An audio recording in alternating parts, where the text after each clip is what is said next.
சத்குரு, நம்ம மத மரபுப்படி ஓரின சேர்க்கை அல்லது ஹோமோசெக்சுவாலிட்டிங்கிறது இயற்கைக்கு எதிரானதா? அநேகமாக இப்போ வரைக்கும் பெரும்பாலான ஊடகங்கள்லையும் சோஷியல் மீடியாலையும் எல்லாரும் எதிராகவோ அல்லது ஆதரவாகவோ கூச்சல் போடுறாங்க.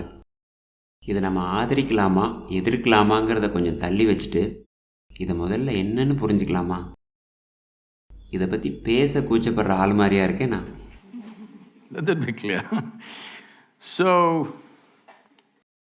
செக்ஸ்னா முதல்ல என்னன்னு புரிஞ்சுக்கலாம். இயற்கையே இதை நமக்குள்ளே விதைச்சிருக்கு. மனிதன் இன்னும் அழியாமல் இருக்கிறதுக்கு இது கட்டாயம் தேவை. இயற்கை நமக்கு மூளையும் கொடுத்ததால அறிவுபூர்வமாக யோசிச்சு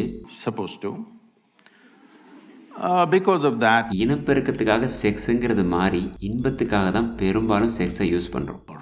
This is sexuality right now largely in the world. இந்த செக்ஸில் இன்பம் இல்லைன்னா நாம் பிறந்திருக்கவே மாட்டோம்.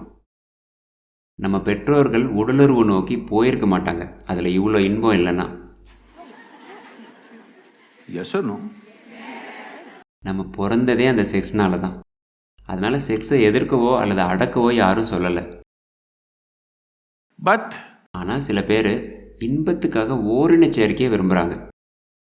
ஆக்சுவலாக ஓரின சேர்க்கைக்கும் இனப்பெருக்கத்துக்கும் எந்த சம்மந்தம் இல்லை. அப்படி பார்த்தா அது அவங்க விருப்பம். ஏன்னா 2 பேர் விரும்பி சம்மதத்தோடு எதையோ பண்ணிக்கிறாங்கன்னா அது அவங்க உரிமை.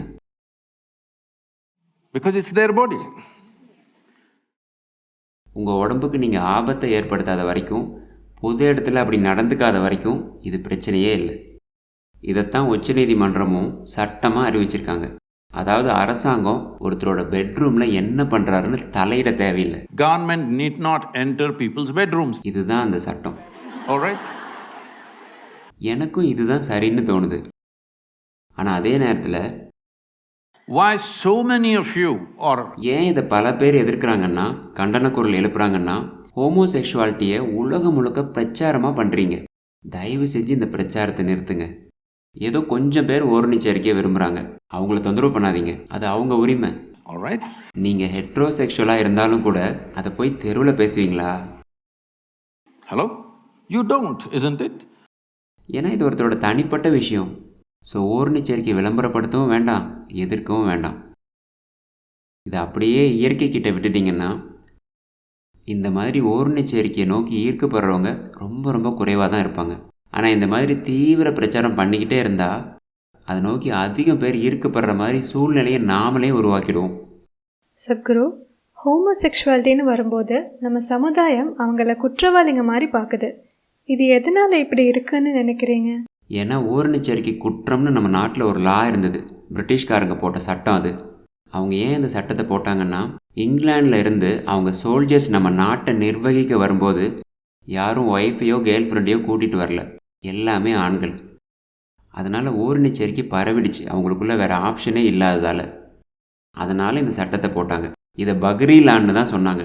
ஓகே. ஸோ அது அந்த சூழ்நிலைக்காக போடப்பட்டது. ஆனால் இப்போ சுப்ரீம் கோர்ட் உச்சநீதிமன்றமே இதை ரிமூவ் பண்ணிட்டாங்க. இனி விவாதம் எதுக்கு? ஏன் விவாதம் தேவைன்னா, நீங்கள் இதை பற்றி பிரச்சாரம் பண்ண வேண்டாம்னு சொல்கிறீங்க. ஆனால் சமுதாயத்தோட பார்வை அவங்கள நோக்கி மாற வேண்டாமா? ஹெட்ரோசெக்சுவல்ஸ் மாதிரி ஹோமோசெக்சுவல்ஸும் சுதந்திரமாக இருக்கணும் தானே? அதுக்கு தான் நான் சொல்கிறேன், நீங்கள் எதுக்கு முதல்ல உங்களை ஹெட்ரோசெக்சுவல் அல்லது ஹோமோசெக்சுவல்னு அறிவிக்கணும்? உங்கள் பார்ட்னருக்கு மட்டும் அது தெரிஞ்சால் போதும் தானே? நான் எதுக்குங்க அதை தெரிஞ்சுக்கணும்? ஆனால் உங்களுக்கு என்கிட்ட சொல்லணும். அதை கேட்டுட்டு நான் உங்களை பார்த்து நல்ல விதமாக நினைக்கணும்னு எதிர்பார்க்குறீங்க. ஏன் இந்த எதிர்பார்ப்பு?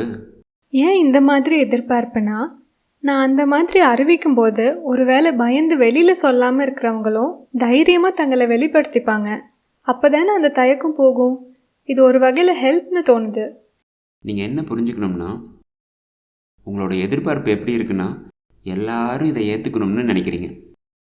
மற்றவங்க இதை ஏற்றுக்கலைன்னா உங்களுக்கு என்ன பிரச்சனை? சட்டம் ஏற்றுக்குது, அவ்வளோதானே. இதுக்காக உங்களை ஜெயிலில் போட போகிறதில்ல.